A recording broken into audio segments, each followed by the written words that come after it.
a los Corintios, capítulo 3, por favor, hermanos. Primera carta del apóstol Pablo a los Corintios, capítulo 3.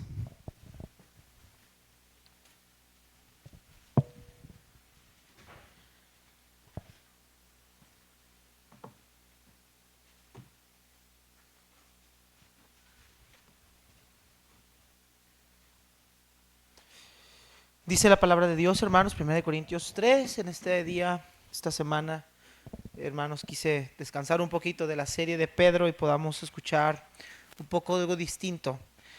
Y vamos a capítulo 3, hermanos, verso 1 al 9. Sígame usted con su vista, por favor. Dice la Escritura: de manera que yo, hermanos, no pude hablaros como a espirituales, sino como a carnales, como a niños en Cristo. Os di a beber leche y no vianda, porque aún no erais capaces, ni sois capaces todavía, porque aún sois carnales. Pues habiendo entre vosotros celos, contiendas y disensiones, ¿no sois carnales y andáis como hombres? Porque diciendo el uno, yo ciertamente soy de Pablo, y el otro, yo soy de Apolos, ¿no sois carnales? ¿Qué pues es Pablo y qué es Apolos? Servidores por medio de los cuales habéis creído, y esto según lo que cada uno concedió el Señor. Yo planté, Apolo regó, pero el crecimiento lo ha dado Dios. Así que ni el que planta es algo, ni el que riega, sino Dios que da el crecimiento. Y el que planta y el que riega son una misma cosa, aunque cada uno recibirá su recompensa conforme a su labor. Porque nosotros somos colaboradores de Dios, y vosotros sois labranza de Dios, edificio de Dios. Señor, te doy gracias por este día.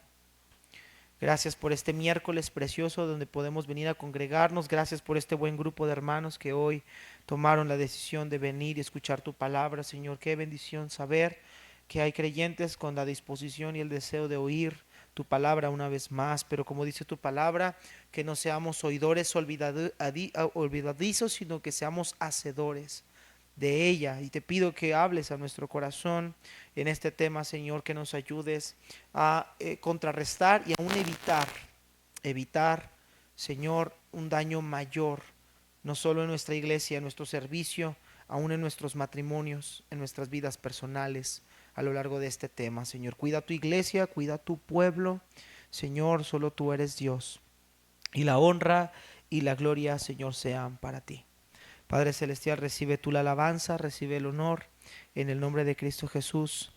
Amén. En esta carta, hermanos, el apóstol Pablo está escribiendo a una iglesia, hermanos, tremendamente problemática. La iglesia de Corinto era una iglesia que Pablo había fundado en uno de sus viajes misioneros. Y el apóstol Pablo había trabajado con esta iglesia por 2 años. 2 años Pablo aparentemente estuvo ahí con ellos. Y esta carta, hermanos, que el apóstol Pablo escribe, a diferencia de otras cartas que vamos a encontrar en el Nuevo Testamento, esta carta es una carta 100% correctiva. Es una carta donde el apóstol Pablo va a corregir ciertos problemas que esta iglesia está atravesando. Ahora, esta carta, hermanos, nace por medio de que una familia dentro de la iglesia dio a Pablo noticias de que la iglesia estaba en gran conflicto. Acompáñenme por favor rápidamente ahí, capítulo 1, hermanos, de Primera de Corintios. Note cómo esta carta nace y por qué Pablo escribe acerca de esta carta. Dice capítulo 1 de Primera de Corintios, verso 11, dice versículo 10, os ruego pues, hermanos, por el nombre de nuestro Señor Jesucristo, que habléis todos una misma cosa y que no haya entre vosotros divisiones, sino que estéis perfectamente unidos en una misma mente y en un mismo parecer. Porque he sido informado acerca de vosotros, hermanos míos, por los de Cloé, que hay entre vosotros contiendas. Esa palabra es interesante. Dice, quiero decir que cada uno dice, yo soy de Pablo, yo de Apolos, yo de Cefas y yo de Cristo. ¿Acaso está dividido Cristo? ¿Fue crucificado Pablo por vosotros o fuiste bautizados en el nombre de Pablo? Esta es la razón por la cual Pablo va a escribir esta carta. Pablo escribe esta carta para corregir cosas que había sido informado, y se nos dice que la familia de Cloé le había dicho a Pablo, quizá redactándole alguna carta, que había en la iglesia contiendas, que había en la iglesia divisiones y que había en la iglesia pleitos, y que estas divisiones, estas contiendas y estos pleitos estaban mermando la condición de la iglesia, la comunión de la iglesia. Y esto lo podemos ver, hermanos, a lo largo de esta carta en diferentes aspectos, hermanos, pero esta es una carta 100% correctiva. Ahora, el problema principal que Pablo trata en esta porción, desde el capítulo 1 hasta el capítulo número 4, es acerca de la división en la iglesia. Los sofistas, hermanos, estaban, Corinto, era una región o era una ciudad, hermanos, que era griega, era un puerto donde llegaban muchas personas, hermanos, y en ese lugar, hermanos, predominaba, hermanos, lo que eran los griegos. Los griegos eran amantes, hermanos, eran sofistas de la sabiduría, eran amantes de los discursos, de los sabios, de aquellos filósofos, hermanos. Ellos eran amantes de todas estas cosas. De hecho, cuando Pablo llega a Atenas, en el capítulo número 18 de Hechos, vamos a ver que ellos vieron a Pablo con una gran expectativa, diciendo: a ver, este hombre nos va a hablar de cosas nuevas y vamos a escuchar a ver qué nos tiene que decir este hombre. Por eso Pablo, hermanos, apela en el capítulo 1, versículo 18 en delante, que Pablo, cuando fue a ellos, no fue con sabiduría de palabras. Pablo no fue a darles un discurso retórico grande por ser un hombre preparado o un gran erudito, sino que Pablo había ido con el propósito de predicarles el evangelio de la cruz. Pablo dijo: yo me propuse no saber otra cosa más que a Cristo y a este crucificado, y la sabiduría del mundo Dios la ha enloquecido, Dios la ha entorpecido, y lo que para los hombres es sabiduría, caray, hermano, no, pues lo que tú quieras dar, hermano. Si quieres, me prendo con esto, hermano, me prendo con él. Conste que no la pedí yo, hermanos. Gracias, hermano. Entonces Pablo dice, hermanos, que él no vino a hablarles en sabiduría humana. Ahora, nótese interesante, la iglesia de Corinto se inclinó por tres personajes importantes. Obviamente Cristo está ahí, pero de una manera más hipócrita, mencionado Cristo, como alguien decir: pues yo soy de Cristo, ¿no? Pero había tres personas importantes para la congregación. Estaba Pablo, estaba Apolos y estaba Cefas, el cual es el apóstol Pedro.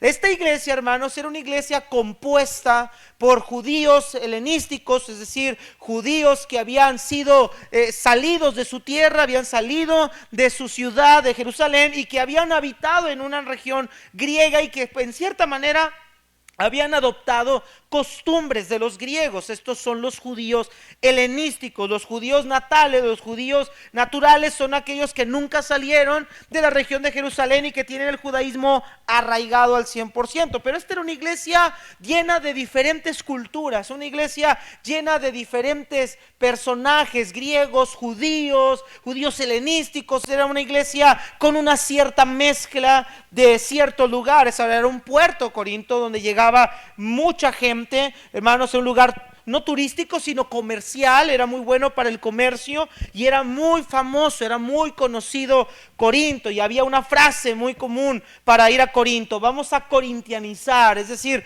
vamos a vivir nuestra vida a lo Corinto, libertinaje, inmoralidad. Era una ciudad, hermanos, donde imperaba la inmoralidad, conocida por su idolatría, pero también conocida por su adoración a una diosa, hermanos, que era, hermanos, a través de la sexualidad, a través de la prostitución, etcétera. Era muy conocida esta región. Entonces, la iglesia se está inclinando por tres líderes: Pablo, Apolos, Cefas. Pablo, hermanos, era aquel que había fundado esta iglesia. Pablo la comenzó. Pablo, hermanos, trabajó en esta iglesia, estuvo con ellos 2 años. Era fácil que algunos que estuvieran ahí se sintieran identificados con el apóstol Pablo. Apolos, en Hechos nos dice que Apolos era un hombre elocuente, era un hombre inteligente, pero también un hombre que era experto en retórica, era un hombre tremendo en discurso, era un hombre sabio, era un hombre entendido, era un hombre preparado Pablo, pero Apolos no sabía acerca del evangelio de Cristo y tuvo que ser instruido por el evangelio de Cristo. Por lo que vemos en el texto, quien se quedó a cargo de la iglesia de Corinto probablemente era Apolos, y muchos se sentían identificados con Apolos. Y vemos a Pedro, aquellos judíos que sentían una afinidad con Pedro. Era conocido, de Gálatas nos habla que era conocido como una de las columnas de la iglesia. Pedro, Juan y Santiago eran conocidos por ser los pilares del inicio, del comienzo de la iglesia primitiva, del comienzo y del movimiento del cristianismo en Jerusalén y más allá. Entonces Pedro era un hombre también conocido por algunos de estos judíos. Y entonces había una situación, había una inclinación hacia algún líder. Yo soy de Pablo, decía un grupo, yo soy de Pedro y yo soy de Apolos. ¿Cuál era el problema? Capítulo 3, por favor. Rápidamente, capítulo 3. ¿Cuál era el problema de esto?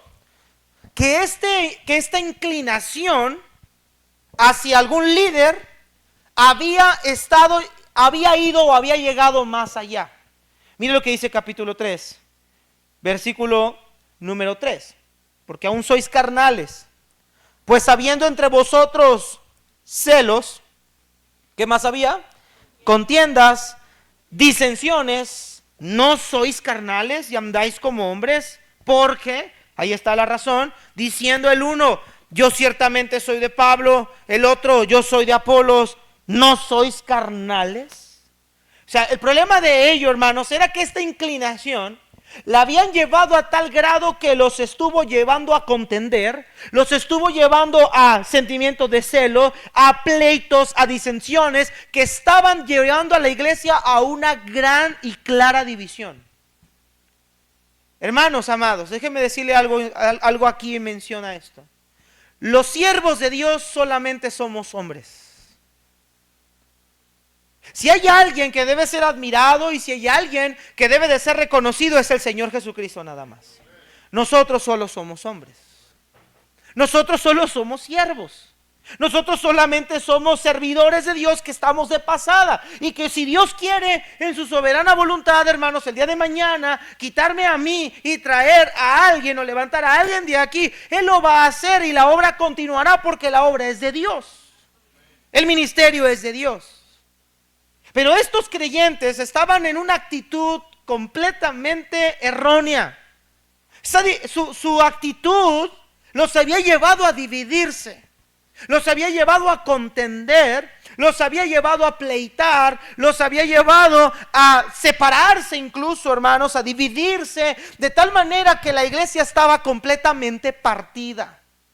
El amor fraternal estaba ausente, la comunión mal practicada, y lo vemos si usted llega al capítulo 11, la cena del Señor la practicaban mal, los dones espirituales los hacían con talento, no con el amor que debía de ser. No eran una iglesia unida, no eran una iglesia con una misma mente, una visión. Eran una iglesia completamente individualista, egoísta, centrada cada quien en sus propios intereses y en su propia gloria, en su propia vanidad. Si hay un pecado que tenían los fariseos y los escribas, era la necesidad de protagonismo, y estos querían lo mismo. Ahora, no era Pablo el problema, no era Apolos el problema, no era Pedro el problema eran aquellos que se estaban inclinando hacia ellos de una manera incorrecta. Y detrás de este marco breve que acabamos de ver, de esta carta, hay un pecado que es el que está potenciando todas estas cosas. Y el tema que vamos a ver, hermanos, en este día es el orgullo, un reflejo de nuestra carnalidad. El orgullo, un reflejo de nuestra carnalidad. Porque el motivo por el cual estos se estaban discutiendo era por querer resaltar qué líder era mejor para ellos mismos. Y querían ellos resaltar su propio pensar, su propio nombre. Por eso Pablo más abajo les dice, acompáñenme verso número 7, por favor. Perdón, verso 6. Dice, yo planté, Apolo regó, pero el crecimiento lo ha dado Dios. Así que ni el que planta es algo, ni el que riega, sino Dios que da el crecimiento. Verso 9, porque nosotros somos colaboradores de Dios y ustedes son labranza de Dios, edificio de Dios. Lo que Pablo está diciendo es, hermanos, ustedes han perdido el enfoque. Nosotros solamente somos colaboradores de Dios. Nosotros no buscamos gloria para nosotros mismos, dice Pablo. Nosotros no estamos buscando reconocimiento. Nosotros no estamos jactándonos de ver quién es mejor al otro. Somos colaboradores de Dios y cada uno de nosotros va a recibir la recompensa conforme a su labor. Querida iglesia, nosotros trabajamos para el mismo Señor. Estimados colaboradores, líderes de ministerio que están en esta congregación, nosotros trabajamos para el edificio de Dios, para el crecimiento de la gloria de Dios, no para nuestro propio nombre. Y escuche, hermanos, si hay algo que nos va a llevar a dividirnos un día de mañana, es el orgullo que radica en el corazón de cada uno de nosotros. No es tu nombre el importante, no es mi nombre el importante, no es tu persona, no es tu proyecto, no es tu materia, no es tu clase, no es tu ministerio más importante que el otro. Todos trabajamos de la mano para el mismo Dios y para la gloria de Él. Y cada uno de nosotros tendrá recompensa de lo que ha hecho para el Señor. Pero el orgullo no nos deja ver eso.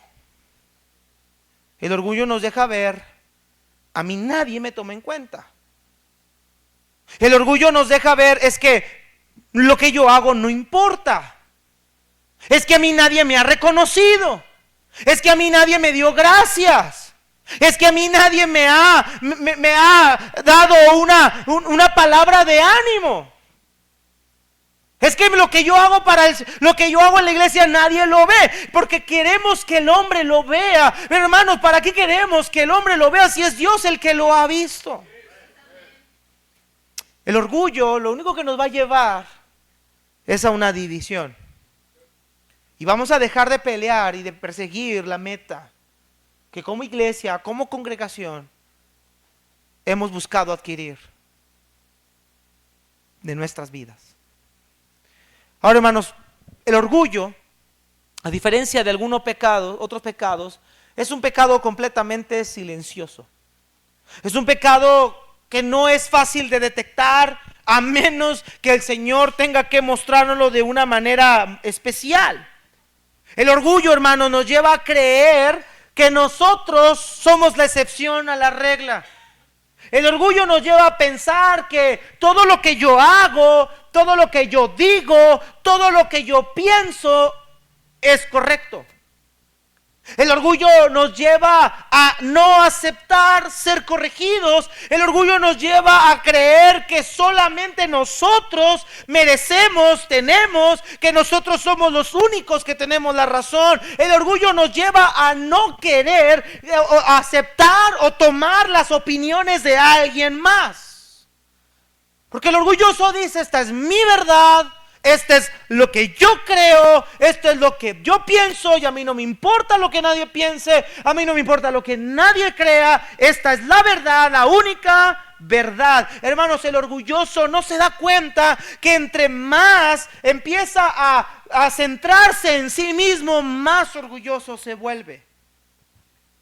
Y este era un pecado, hermanos, que estaba imperando en la iglesia de Corinto. Tal era el pecado de esta iglesia que los llevó a dividirse, a tomar una actitud incorrecta. Ahora, ¿cómo definiríamos el orgullo? El orgullo, hermanos, dice Bernardo Mateas, un escritor de un libro Personas Tóxicas, dice, el orgullo es aquel que tiene un exceso de confianza en sí mismo, en lo que hace, en lo que dice, en las decisiones que toma. Para él todo lo que hace es perfecto y cuando algo sale mal, responsabiliza a los demás en lugar de tomar su parte. El orgulloso dice, fue tu culpa. El orgulloso dice, las cosas salieron mal porque no planearon. Y hermanos, interesante, el orgullo nunca habla en primera persona. Nunca dice yo me equivoqué. O el orgulloso nunca dice nosotros nos equivocamos. El orgulloso siempre dice ustedes se equivocaron. El orgulloso dice no funcionó porque tú no hiciste tu parte. El orgulloso siempre llega a excluirse de la situación. Pero cuando algo sale bien, el orgulloso se quiere incluir. Nosotros lo hicimos. Esto salió bien porque yo hice mi parte. Jonathan Edwards decía acerca del orgullo: el orgullo es mucho más difícil de discernir que cualquier otra corrupción. Porque por naturaleza el orgulloso es una persona que tiene un pensamiento demasiado alto de sí mismo. Y decía Jonathan Edwards, no es de extrañar entonces que una persona que tiene una idea demasiado alta de sí mismo no es consciente de ello. Él piensa que la opinión que tiene de sí mismo tiene justa causa y por lo tanto no es demasiado alta. Para el orgulloso, él no es orgulloso. Para el orgulloso, él está bien. Y para el orgulloso todos están mal. El orgulloso dice, lo hice perfecto, en lugar de decir, ¿cómo puedo mejorar?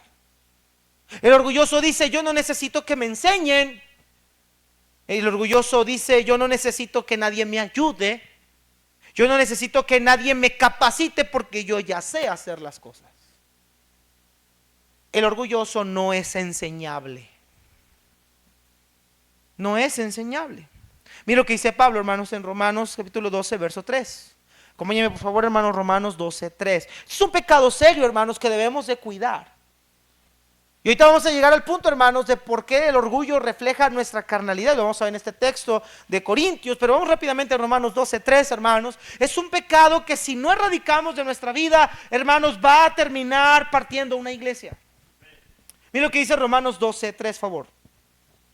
Vean lo que el apóstol Pablo dice. Digo pues, por la gracia que me es dada a cada cual que está entre vosotros, que no tenga más alto concepto de sí que el que debe tener, sino que piense de sí con cordura, conforme a la medida de la fe que Dios repartió a cada uno de nosotros. Hermanos amados, el orgullo es no tener un alto concepto de sí mismo.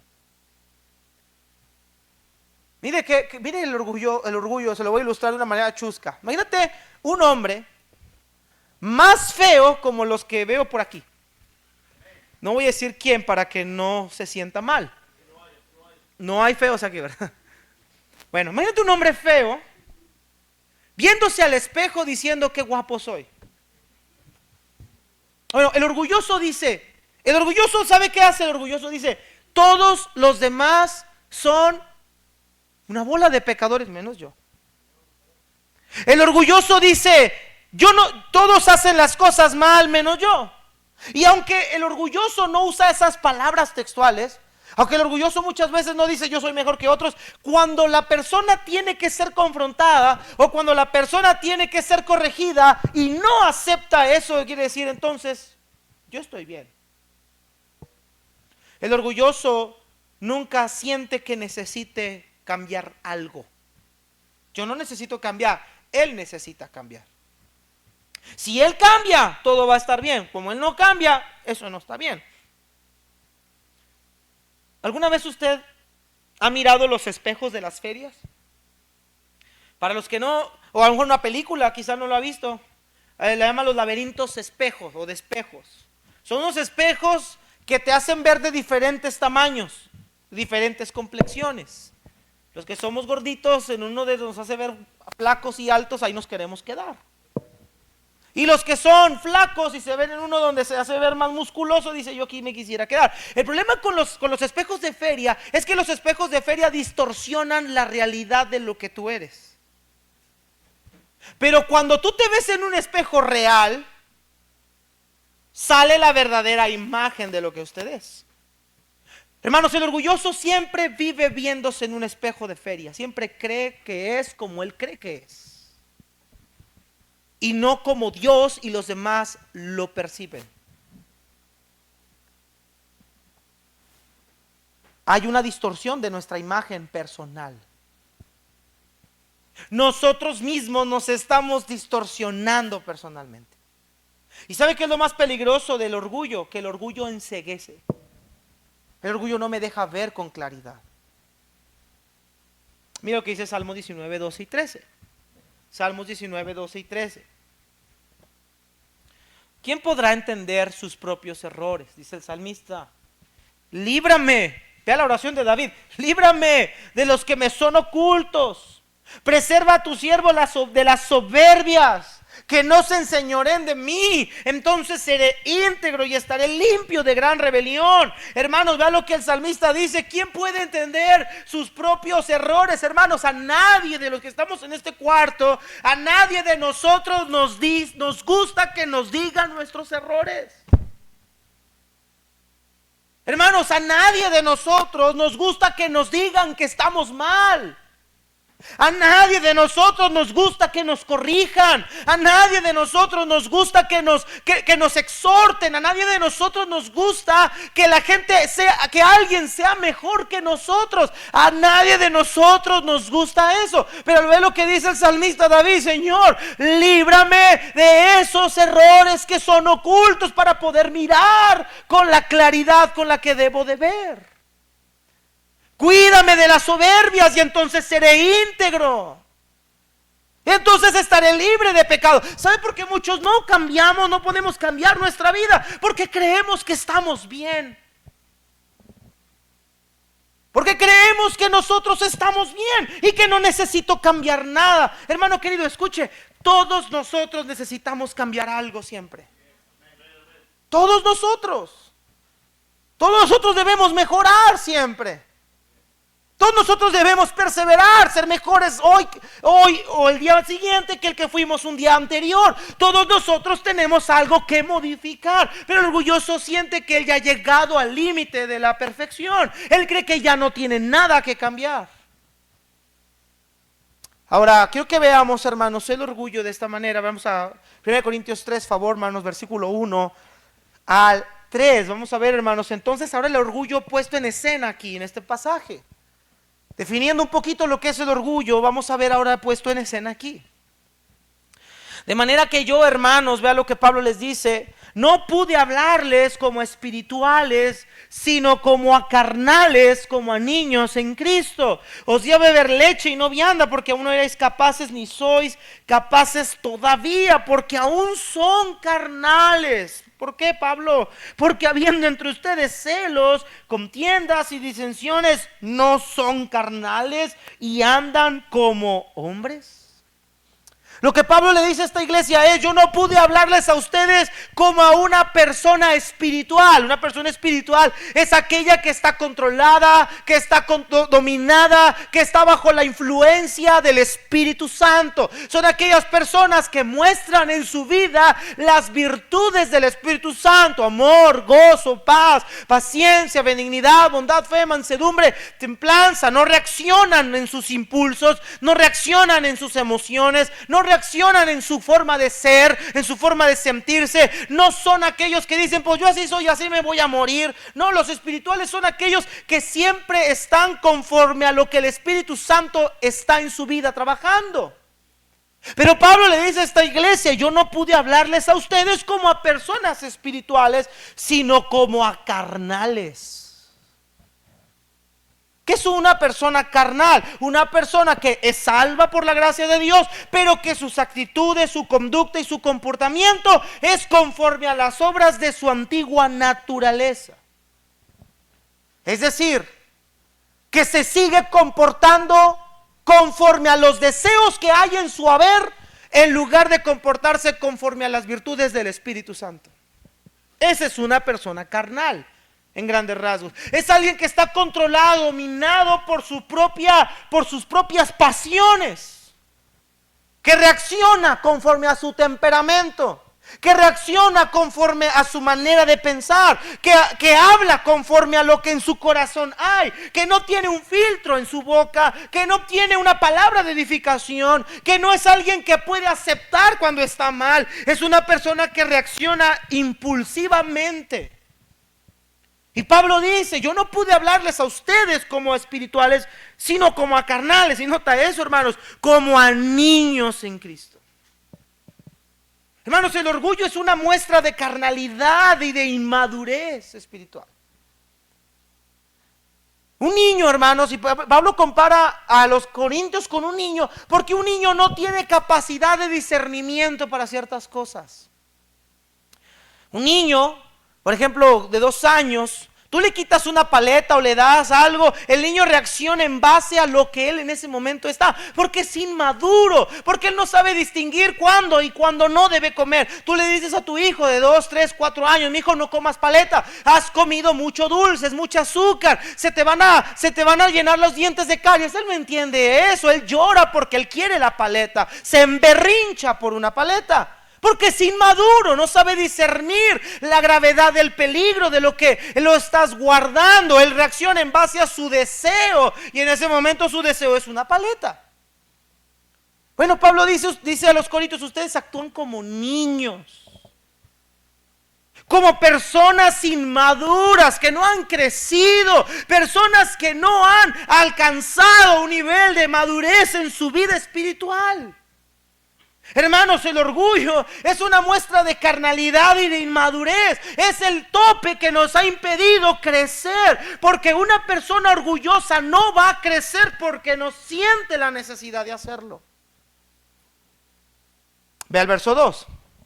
Les di a beber leche y no vianda, porque aún no erais capaces ni sois capaces todavía. ¿Qué quiere decir eso? Que Pablo dice, yo estuve con ustedes 2 años atrás, y cuando yo los conocí no eran capaces, eran recién nacidos, pero ahora, después de 2 años, después de tiempo en el cristianismo, después de estar expuestos a la palabra de Dios, todavía no son capaces. Todavía tienen la necesidad de alimentos, de leche, alimento de niños. No tienen la capacidad de digestión. Han escuchado y se han embotado, han oído y no han obedecido. Han escuchado y no han sido hacedores de la palabra. En ustedes no ha habido crecimiento, dice Pablo. Una persona orgullosa es aquella que no ha crecido espiritualmente.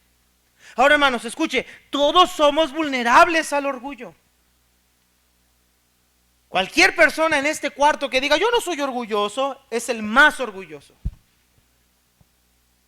El orgullo no me permite ver lo que otros ven. Mira, hermanos, hay gente tan orgullosa que pueden estar 20 manos, 20 personas apuntándole, diciéndole la realidad de las cosas con argumentos sólidos, y él dice, todos ustedes están mal. Puede haber un loco, quizá 2, pero 20 no. El orgulloso no acepta porque no ha crecido. ¿Sabe qué dice el orgulloso con esta infancia espiritual? Todos están en contra de mí. Todos se pusieron en complot contra mí. Ahora sí que aplican la de la canción. Nadie me quiere, todos me odian. No alcanza a discernir, hermanos queridos, no alcanza a discernir que las correcciones que hay en su vida son para su propio bien. Pero no las discierne porque actúa como un niño cuando lo disciplinas. Mi mamá no me ama porque me pegó. No, mijo, te amo, te disciplino por amor, porque eso dice la Biblia. Pero él no entiende eso porque es un niño. Él solamente se centra en lo que le está sucediendo en el momento. No ha crecido. Creo que aquí, a excepción del hermano Netza y la hermana Julia, creo que aquí, a excepción de ellos y de algunos otros, uno que otro, todos los demás tenemos años en el evangelio. Apesta vejez espiritual. Algunos fundaron esta iglesia y todas las de Juárez. ¿Sabe cuál es el problema? No han crecido. Porque la cantidad de años que usted pueda llevar en una iglesia no es sinónimo de madurez. Déjeme poner un ejemplo. Un hombre de 60 años puede actuar tan inmaduramente como un niño de 8. Y un jovencito de 20 años puede actuar más maduramente que un hombre de 60. Porque no es la edad lo que define la madurez. No es la edad lo que dice si alguien ha madurado o no. No es el tiempo que llevemos en la iglesia, hermanos. Lo que define la madurez es cómo andamos en nuestra vida espiritual. Qué tanto caminamos con Cristo. Qué tanto hemos nosotros aprendido las virtudes de la gracia. Si aprendemos a resistir al agravio. Si aprendemos a pedir perdón y perdonar. Si aprendemos a sanar heridas. Si aprendemos a callarnos cuando debemos callarnos. Si aprendemos a ser humildes cuando alguien nos está reprendiendo. Si somos oidores y hacedores, ese es alguien que ha crecido. Pero la manera en la que muchos actúan nos muestra que están en un enanismo espiritual. Y hermanos, una persona que tiene 20 años de edad, que siga necesitando que le cambien los pañales y le den leche y biberón, tiene un serio problema de crecimiento, ya sea mental o ya sea físico. Porque no es normal que alguien que ya debe haber crecido se mantenga en la misma estatura. No es normal. No es normal. Mire lo que dice el apóstol Pablo, capítulo 15 de Corintios. Mire lo que debería de ser la vida de un creyente. Primera de Corintios 15. El orgullo es la manifestación de nuestra carnalidad, de nuestra inmadurez, nuestra falta de crecimiento. Mire lo que dice 1 Corintios 15, versículo número 58. Mire lo que Pablo exhorta a la iglesia de Corinto a hacer. Así que, hermanos míos amados, estén firmes, constantes. ¿Y qué debe de hacer esta iglesia, hermanos? Creciendo en la obra del Señor siempre. Un creyente debe estar creciendo, queridos hermanos. Segunda de Pedro, por favor. Segunda de Pedro también. Segunda carta de Pedro. Queridos colaboradores, si queremos ver el poder de Dios en esta iglesia, necesitamos crecer. Y no hablo de crecimiento numérico, sino que cada uno de nosotros en nuestra vida espiritual debemos de crecer. Segunda de Pedro 3, hermanos, favor. Miren lo que dice Pedro, versículo 18. Segunda carta de Pedro 3:18. Antes bien, ¿qué dice, hermanos? ¿En qué debemos crecer? En la gracia y ¿qué más? Conocimiento. Crecer. Esto lo vamos a ver la siguiente semana, el próximo miércoles, si Dios quiere. Primera de Pedro 2, nada más quiero introducirlo. Primera de Pedro 2, esto lo vamos a ver a más detalle la siguiente semana, si Dios quiere. Pero quiero que lo veamos ahorita así superficialmente. Verso 2, capítulo 2, hermanos, de primera carta de Pedro, versículo número 1 y 2. Desechando pues toda malicia, todo engaño, hipocresía, envidias y todas detracciones, decían como niños recién nacidos. ¿Qué debemos desear? La leche espiritual no adulterada. ¿Qué es eso? La palabra de Dios. ¿Para que por ella qué, hermanos? ¿Qué necesitamos hacer como cristianos para poder llegar a la madurez y evitar la división en una iglesia, pleitos, conflictos dentro de la iglesia? Crecer. Eso es lo que necesitamos hacer, crecer. No decrecer, crecer. Hay demasiado enano en la iglesia, demasiado enano. Y ¿sabe qué, hermanos? Escuche, las personas enanas espiritualmente son las personas más conflictivas en la iglesia.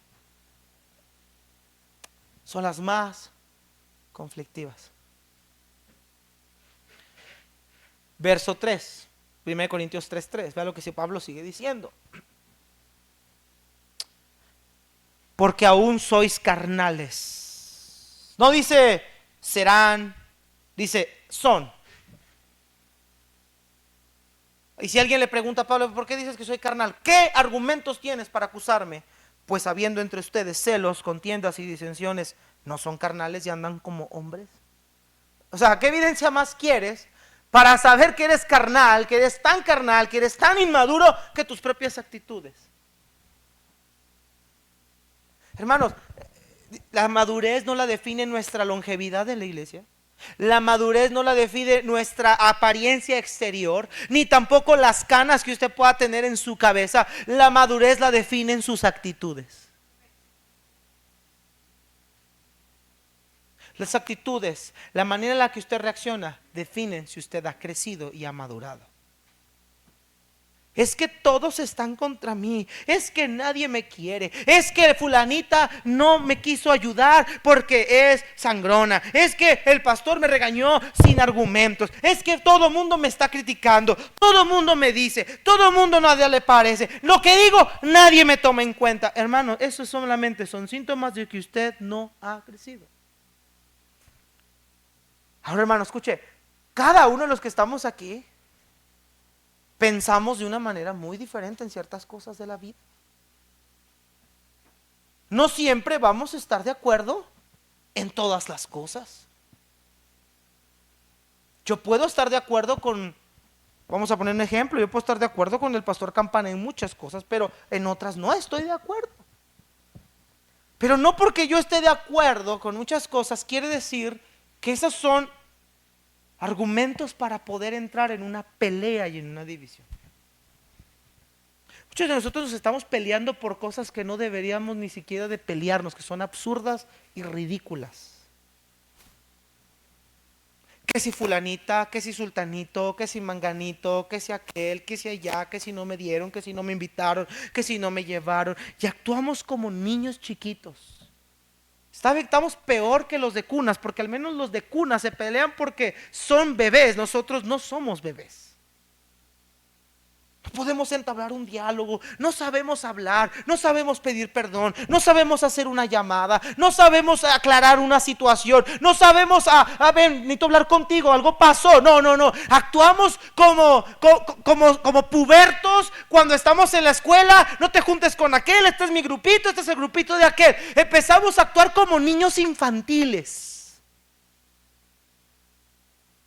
En lugar de aplicar la madurez que la Biblia nos dice, si algo tu hermano tiene algo contra ti, ve con él y reprende a tu hermano, habla con él.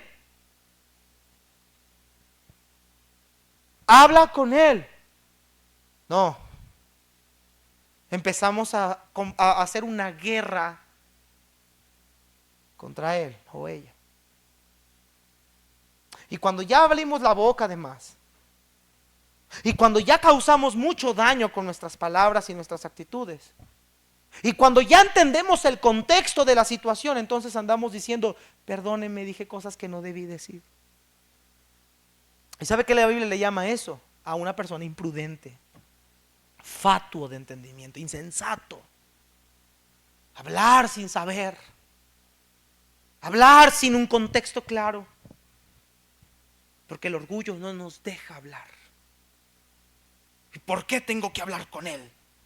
¿Y por qué tengo que hablar con ella? Pues ¿quién se cree él o quién se cree ella que es?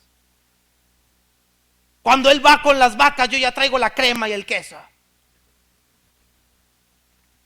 No, hermano querido, hablar con tu hermano es una muestra de humildad. Y hasta donde la Biblia dice, la humildad es una gran manifestación de un hombre grande en el reino de los cielos.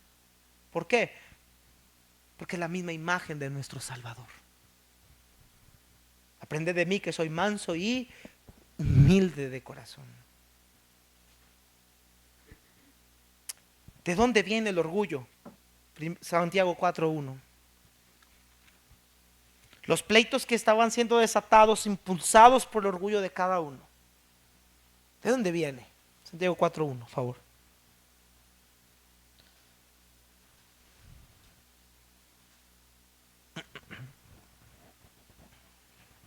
¿De dónde vienen las guerras y los pleitos entre ustedes? Dice Santiago, ¿no es de vuestras pasiones las cuales combaten? ¿Dónde?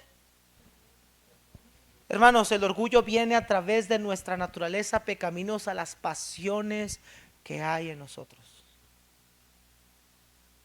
El verdadero problema, el verdadero conflicto, no es que fulanito te dijo o me dijo. Ese no es el problema. El problema no era Pablo, no era Pedro, no era Cefa. Ese no era el problema. El problema era que estaban tan habituados a su carnalidad que lo único que estaban manifestando era la naturaleza pecaminosa al aire libre que hay en ellos y en nosotros. De la abundancia del corazón habla la boca del corazón, salen los malos pensamientos, homicidios, adulterios, fornicaciones, etcétera, etcétera, etcétera. Es el corazón de nosotros el que tiene que cambiar, no los demás. Queremos que los demás cambien para yo cambiar. No, hermano, tú necesitas cambiar para que puedas influir en los demás. No son mis jefes, no son la iglesia, no es la hermana la que tiene que cambiar. Soy yo el que tengo que cambiar. Y escuche, las personas más difíciles en la vida son las que Dios pone a nosotros para ejercitar nuestra madurez, para poner en práctica cuánto hemos crecido. ¿Cómo vas a ver una persona qué tanta fuerza ha adquirido si no carga cosas pesadas? ¿Cómo vas a ver qué tanta fuerza tiene? ¿Cómo la va a medir? ¿Cómo vamos a medir qué tanto hemos crecido si no es con las personas difíciles de soportar? No voy a ver a nadie para que no diga. Esto me está viendo. Porque no quiero que haga un pleito aquí ahorita. Hermanos amados, ¿sabes qué difícil es lidiar con personas tan inmaduras y tan carnales, tan orgullosas? Porque lamentablemente tienes que cuidarte hasta de lo que le vas a decir. No, hermano, no, yo no voy a decir nada. Yo no le voy a decir nada. Hermano, pero le tiene que... No, yo no quiero broncas. Qué triste, qué lamentable es que la gente nos tenga en un concepto así. No, yo con él, no, yo no le voy a decir nada. ¿Para qué? No sabes cómo se pone. Uy, no sabes cómo actúa. Ahora, hermanos, esto no quiere decir que podemos acercarnos a cualquier persona, decir las cosas como se nos ven. No, debemos de aprender a decir las cosas y ser prudentes, pero orgulloso nunca quiere escuchar nada. Esta iglesia, hermanos de Corinto, estaba manifestando una carnalidad en todo su esplendor, y este orgullo radica en el corazón de cada uno de nosotros. Soy yo el que tengo que ir delante de Dios a decirle: quebranta mi corazón, ayúdame a ver mis errores porque no los puedo ver. Esto pasa en la relación matrimonial. Siempre terminamos culpando al cónyuge. Y claro que a veces el cónyuge tiene culpa en algunas cosas, pero el orgulloso jamás acepta su propia culpa. ¿Sabe qué hace el orgulloso en una relación matrimonial? Él nunca dice: perdóname, mi amor, me equivoqué. Él dice: ya, pues ya, sí, déjalo, pues ya me equivoqué, ya ni modo, ya. Vas a seguir así para no hablarte, ¿sí no? No, el orgulloso nunca puede decir: perdóname, mi vida, me equivoqué. Perdóname, la regué. Perdóname. Sí, cierto, tienes razón, te hablé mal. No, el orgulloso da por hecho que la persona tiene que estar bien. Y aunque para perdonar, hermanos, escuche, para perdonar no necesitamos la palabra perdón. Pero hermanos, el perdón es necesario hacerlo porque es una virtud de un verdadero cristiano. ¿Cómo se ve el orgullo, hermanos? ¿Cómo podemos saber que usted batalla con el orgullo? Número uno, el orgulloso es una persona que frecuentemente enfatiza sus títulos, sus logros, su conocimiento, su capacidad. Le gusta hacer alarde de poder. Quiere que lo veas. Quiere que lo observes. Y ahora, hermanos, el orgullo no solamente son aquellos que dicen: mira lo que yo he hecho. No, hay orgullosos con cara de humildes. Hay orgullosos con el cuello agachado, con la corva empinada, y ellos creen que son humildes, pero la realidad es que todo se trata de ellos. Pobrecito de mí, nadie me quiere, todos esto, todos aquello, mira a ella, todo me hacen, es que yo ya aguanté y sigo dando y doy, y todo se trata de él. Hay unos que hacen alarde de lo que hacen, pero hay otros que siempre están buscando hablar de ellos. Siempre quieren llamar la atención. No podemos decir algo porque es que me lo dijeron a mí, ni te están viendo a ti. Se sienten la última Coca-Cola del desierto. Sienten que sin ellos nada funcionaría. Bueno, lo que dijo Nabucodonosor: no es esta la gran Babilonia que yo edifiqué. Hermano, lo que tú y yo podamos hacer para la gloria de Dios es por su gracia. Es por su gracia, no por nuestras virtudes. Pero orgulloso siempre quiere llamar la atención. No, y cuando me gradué de no sé dónde, no, y cuando fui a no sé dónde, no, y yo, no, es que tú no has visto cómo cocino yo, cómo lo ves. Estamos hablando de la cocinera de la esquina, de la tiendita, de la cuadra de un lado, de la abuelita de tu mamá. Y siempre termina saliendo contigo mismo. Sí, pero yo también cuando fui. Sí, pero yo también cuando... Ay, sí, yo también fui. Sí, yo también me gradué de este lugar. Sí, yo también hice. Y siempre están buscando hablar de ellos. Uy, si esto no lo vieran siervos de Dios ahorita. También en siervos de Dios pasa esto. Los que me conocen saben que yo casi no uso la red social y casi en mi Facebook se puede dar cuenta. Yo no subo fotos de lo que hacemos, de lo que hago, lo que no hago. ¿Sabe por qué? Porque no me interesa lo que la gente pueda ver de mi persona. Pero veo otros que hicimos esto y fui aquí, fuimos allá y aquí y allá, buscando que todo el mundo vea lo que están haciendo. Yo digo a los misioneros: si usted está trabajando sirviendo al Señor, ¿quién es el que ve el trabajo? Lo ve el Señor. Tome una foto, mande su reporte en privado al pastor que lo envíe, dígale gracias por enviarme. Pero hacen publicaciones aquí y allá y que acá para que todo el mundo los vea y diga: wow, qué tremendo siervo de Dios. Hermanos, dijo Cristo: lo que tu mano izquierda haga, que no lo sepa tu derecha. Lo que yo hago, lo que yo dé, lo que yo diezme, lo que yo ofrende, eso no lo tiene por qué saber usted. Eso es mío y de Él. Si yo prediqué el evangelio toda la semana y prediqué a 50 personas en toda la semana, ¿por qué le tendré que decir a usted: le prediqué a 50 personas en la semana? ¿Para qué? Si la recompensa no me la va a dar usted, la recompensa es de arriba. Y gracias a Dios a veces ha dado los resultados y se pueden ver. Cuando se ven, qué bueno. Cuando no se pueden ocultar, qué padre. Pero hermano, hay gente que siempre le gusta hablar de ellos. Predicadores que siempre hablan, siempre ellos son el ejemplo. Yo y mi familia, y yo y mi familia. ¿Y sabe qué? Se exponen a que toda la gente los vea como los ídolos, como las personas a quien deben imitar. Y cuando fallan, cuando se equivocan, porque se van a equivocar, porque son hombres, se derrumba el ídolo. Se derrumba el ídolo.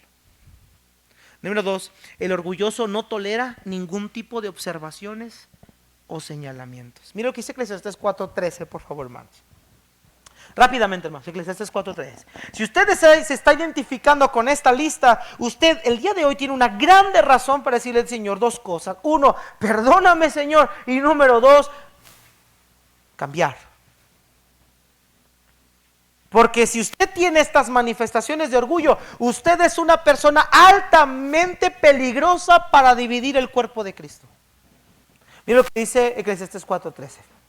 Mejor es el muchacho pobre y sabio que el rey viejo y necio. ¿Qué, hermanos?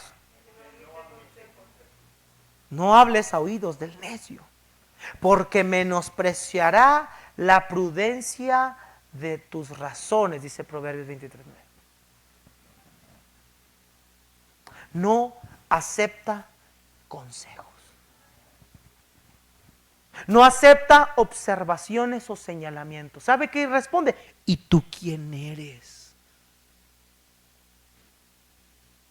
Yo siempre cuando voy a dar un consejo, yo siempre digo a una persona: me permitiría darle un consejo. Si acepta, va a aguantar. Si no, mejor dígame, no me lo dé, y mejor me callo. Y a veces me dicen: échele, démelo. Perfecto, yo como las moscas. ¿Sí he visto que hacen esto? No sé por qué, pero bueno, las moscas. Y luego le digo: los que no tuvieron infancia no saben de qué estamos hablando. Y luego les digo, y yo nomás hace cuenta que veo como si les viera, como si trajeran diarrea y ya no aguantan. Si no me sueltan un golpe es porque Dios es grande, hermanos. Yo sé, y escúcheme, hermanos, yo sé que a nosotros no nos gusta que nos digan nada. Yo sé que nosotros siempre queremos oír: qué bien lo hiciste, bravo, y todos queremos escuchar, qué bien lo hiciste. Y todos queremos escuchar, wow, qué tremendo, eres el mejor, the best forever. Y todos queremos decir, sí, yo soy el mejor. Qué bueno qué bueno cuando se nos da eso. Pero ¿sabe que lo que más nos va a ayudar a crecer es cuando nos hacen observaciones? Cuando nos dan un consejo, ¿sabe? Es la mejor manera para crecer. El orgulloso dice, a mí nadie me tiene que decir nada. Y si usted se está identificando, vuelvo a repetir con esto, usted es una persona altamente peligrosa para dividir una iglesia. Con usted no se podría trabajar. ¿Qué tenemos que hacer, pastor? Entonces, ¿me voy de la iglesia? No, cambie. Arrepiéntase, como yo necesito hacerlo. Porque es una persona, aún en la posición en la que estoy, con orgullo, una persona altamente dañina para esta congregación. Por eso, ¿qué tengo que hacer? ¿Me voy? No, cambie. Porque tenemos al Espíritu Santo para hacerlo, hermanos queridos. Número 3, el orgulloso tiene una indisposición para aprender. A mí nadie me va a enseñar. Yo ya lo sé todo. Eliú dijo, yo soy joven y ustedes son ancianos, por tanto he tenido miedo y temido declararles mi opinión. Yo decía, los días hablarán y la muchedumbre de años declarará sabiduría. Ciertamente espíritu hay en el hombre y el soplo omnipotente le hace que entienda. Y luego vea lo que dice Eliú, no son los sabios los de mucha edad, ni los ancianos entienden el derecho. Reconviniendo a los amigos de Job, dice, yo pensé que ustedes tendrían la credibilidad, la sabiduría para hablar con Job. Ya me di cuenta que no la tienen, pero tampoco la aceptan. Hermana, cuando tu esposo te dice algo, ¿cómo lo recibes? Mi amor, creo que le echaste muchas sal. ¿Y tú sabes de cocina, inútil?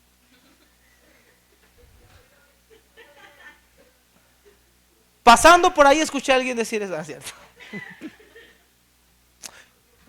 Hay otros que son muy sarcásticos. ¿Verdad que sí?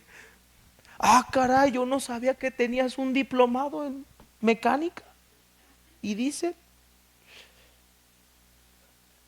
y sarcásticamente o directamente les decimos a nuestro cónyuge, tú a mí no me vas a enseñar nada. El pastor, ¿qué me va a enseñar? Tiene 29 años el pobre hombre, yo tengo 80, yo ya sé la vida, ya la recorrí toda. Es más, yo le doy consejos a Dios en el oído. ¿Qué va a decir el pastor? Hermanos, menospreciamos a la gente, menospreciamos a otros siervos de Dios, menospreciamos la palabra de Dios, que es lo más grave. Esto, ¿y cómo lo vemos? Esto que predicó el pastor no es para mí, es para ella. De la iglesia tóxica que vengo, había una frasecita. Cuando alguien daba una verdad, que más bien era un ataque frontal, directo y cobardemente, dardo directo. Pero cuando alguien daba un dardo cobardemente directo, disfrazado de verdad bíblica, entre comillas, había una frasecita muy común en la iglesia donde yo me reunía. Los que saben, díganla. Amén, dígaselo, allá está. Hermano, es que el mensaje que estoy predicando ahorita, querido hermano, no es para el que está a un lado tuyo, es para ti que me estás escuchando. Y es para mí. No es para Areli, ni Liz, ni Gama, ni Oscar. Este mensaje es para mí. Y es para ti. Me dan risa los matrimonios a veces porque veo que se están codeando a veces. Mira lo que dijo el pastor, es para ti. Cuando te codeen, dale una bofetada y diles, para ti, menso. Hermanos, a veces nosotros agarramos el mensaje de Dios y nos aventamos la bolita. No, yo no. Hermanos, todos necesitamos cambiar. Todos necesitamos mejorar. Todos necesitamos ser reprendidos alguna vez. El orgulloso es autosuficiente. Yo puedo, yo solo, no necesito a nadie. Siempre he estado solo, siempre he vivido solo, yo solo puedo. Y el orgulloso confía en su capacidad antes que confiar en el propio Dios. Como yo ya sé hacer las cosas, yo no necesito de Dios. Y hermanos, esto es peligroso, porque cuando nosotros empezamos a creer que somos autosuficientes, nos empezamos a subir en el trono que le corresponde solo a Dios. ¿Y sabe qué? Nos sucede lo que le sucedió a Satanás. Subiré a lo alto y seré como Dios. Empezamos a ver a todos los demás como inferiores a nosotros mismos. El orgulloso tiene un espíritu crítico, siempre criticando a los demás. Pues no lo hizo bien, pues no le salió bien, no, es que se hubiera hecho, no, es que así no era, no, es que la verdad no me gustó, no, es que no lo hizo como debía de haber hecho, no, si yo lo hubiera hecho, olvídate, yo lo hubiera hecho mejor. Siempre está criticando a los demás. Vuelvo a repetir, si usted tiene estas características o alguna de ellas, usted es altamente peligroso para una división. ¿Qué tengo que hacer? Cambiar. Trabajar en esto. Porque esta iglesia, con esta situación, estaban llevando una congregación completa a una división. ¿Todo por qué? Por su carnalidad, obviamente, pero por ser partidario de un líder. Algo tan sencillo como seguir a un líder. Peor que los políticos que se tiran por sus partidos. ¿Hasta dónde llega la carnalidad? Llegamos a hacer cosas tan absurdas. Y para terminar, ¿cuáles son las consecuencias del orgullo? Perdón, voy a quitar eso mejor. Vamos rápido al otro punto, que este es mejor. ¿Cómo vencer o responder al orgullo? Este es mejor. Ya vimos un poco del orgullo, ya vimos el problema, ahora vamos a la solución. En primer lugar, hermanos, humilla tu espíritu y reconoce tu verdadera debilidad humana. Debes entender que todos y cada uno de nosotros somos débiles. Santiago dice, humillaos pues bajo la poderosa mano de Dios y Él, ¿qué hará? Él los exaltará cuando fuere tiempo. Siempre debo reconocer, soy débil ante los ojos de Dios, no soy nadie. Si un día alguien te da un halago y te dice, wow, qué tremendo lo hiciste, qué buena, la gloria es de Dios. Gloria a Dios, porque yo soy débil. Yo no soy nadie, Señor. Oh, esos aplausos no son para mí, son para ti, Señor. La gloria y la honra son tuyas. Humillar nuestro espíritu. En segundo lugar, mírate en el espejo de las Escrituras, no en el de la feria. No mires tu imagen distorsionada y digas así es. Mírate en el espejo de las Escrituras. Ser hacedores y no tan solamente oidores. Esto dice la Escritura. Me acaba de desnudar la Escritura. Este soy yo. Este soy yo. Aquel que es hacedor es aquel que se mira atentamente en el espejo y corrige. Pero el que es solamente oidor, dice Santiago, es el que ve en el espejo y se va y olvida cómo era. Hermanos, ante los ojos de Dios, aunque redimidos y santificados por su gracia, seguimos batallando con este hombre carnal. Y la Biblia nos enseña que el hombre carnal es altamente dañino para la iglesia. Por eso la solución es la que dijo Pablo. Digo pues, andad en el Espíritu y no satisfacerán los deseos de la carne. Mírate en el espejo de las Escrituras.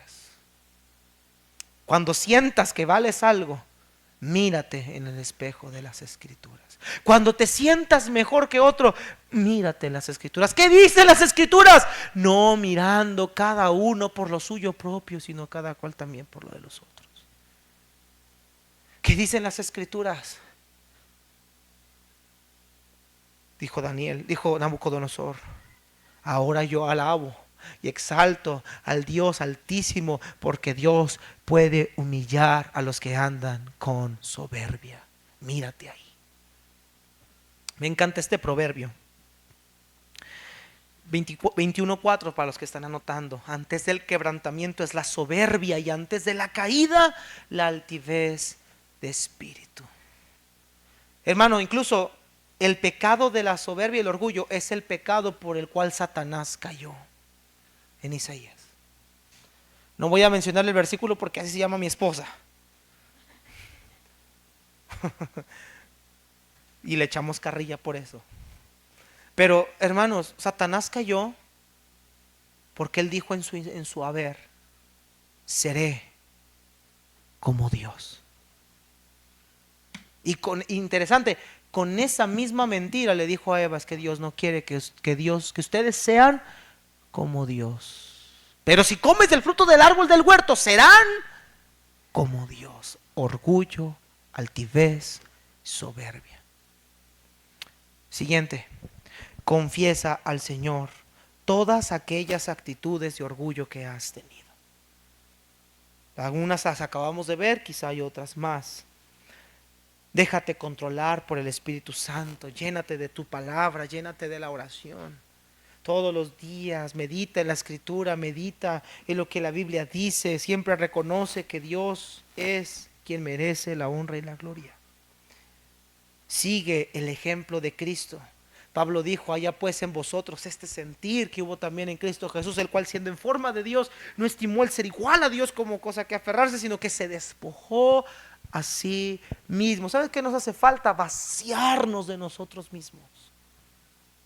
Hermano querido, servimos en esta iglesia no para que tu nombre sea reconocido, sino para que su gloria sea vista y conocida. Colaboradores, ustedes trabajan aquí no para exaltarse ustedes, no trabajan para exaltarme a mí, trabajan para la gloria de aquel que es digno. Y que si en esta tierra nadie reconoce tu trabajo, Él no es injusto para olvidar ese trabajo. Pon a los demás como superiores a ti mismo. Siempre considera: hay alguien mejor que yo. Mi hermana tiene mejores cosas que yo. Aunque mi hermano no tenga edad avanzada y no haga lo que yo hago, pero yo sé que él tiene grandes virtudes mejor que yo. Hermanos, todos tenemos una virtud mejor que la del otro. Y todas esas virtudes, talentos y dones son por gracia. Dios así quiso dárnoslo. Pablo le decía a estos mismos corintios: los dones fueron repartidos como Él quiso. Y no porque la oreja no es ojo, no importa. No porque la mano no sea pierna, no importa. Todos somos miembros los unos de los otros. Hermanos, y para poder vencer el orgullo, además de esto que acabamos de ver, recuerda que somos colaboradores de Dios. Ni el que planta es algo, ni el que riega, sino Dios que da el crecimiento. Dios es quien hace que todo funcione. Es Dios. Tú no. Es Dios. Quizá alguno diría: yo haría el trabajo pastoral mejor que el pastor. Yo creo que sí. Yo no dudo que aquí haya un hermano que lo haga muchísimo mejor que yo. Pero ¿qué cree? Dios nos dio a cada uno de nosotros un trabajo. Y yo no voy a tener mayor recompensa que usted, que está sentado en una banca, o que da una clase a un niño, o que limpia el templo. Yo no voy a tener más recompensas que usted. ¿Sabe qué es lo que Dios recompensa? No lo que hicimos en la tierra, sino la fidelidad, con la permanencia con la que lo hicimos. Fui fiel hasta la muerte. Hermanos, Dios, Dios no se deja llevar por tamaños de iglesias, ni por recorridos, ni trayectorias. No, hermano, a Dios no le impresiona eso. ¿Sabe por qué no le impresiona? Porque todo lo que ha sucedido ha sido por Él. Pero lo que Dios sí vale, lo que para Dios cuenta, es que hayamos mantenidonos firmes y fieles hasta el final, obedeciéndole hasta el último suspiro de nuestra alma. Hermanos, Iglesia Bíblica Bautista Guaviva, ¿qué necesitamos para que este ministerio crezca? Para que las futuras actividades o lo que hacemos en este ministerio crezca. Necesitamos doblegar nuestro orgullo. Usted y yo somos personas altamente dañinas para la obra de Dios. Pero cuando nos consagramos y nos arrepentimos, somos personas altamente útiles también en sus manos. ¿Qué quiere ser usted? ¿Alguien dañino o alguien útil? Recuerde esto. Pablo lo dice más adelante en esta carta. Si usted divide el cuerpo de Cristo, si usted destruye el templo de Dios, el cual son vosotros, dice Pablo, Dios lo destruirá a él. Yo no le tengo miedo a una división aquí. ¿Sabe por qué no le tengo miedo? Porque esta iglesia no es mía. Por esa razón, y en segundo, porque yo no quisiera estar en los zapatos de quien lo haga. Porque el templo de Dios, el cual son ustedes, son valiosos. Y cualquiera que destruya este templo, y no hablamos del edificio, está hablando de cada uno de nosotros, Dios lo destruirá a él. Hermanos, ¿qué quiere ser? ¿Dañino o útil? Si quiere ser útil, el altar, sus rodillas, debemos doblar y pedirle a Dios: Señor, cámbiame, transfórmame y úsame para tu honra y gloria. Dios, gracias por tu palabra en esta tarde.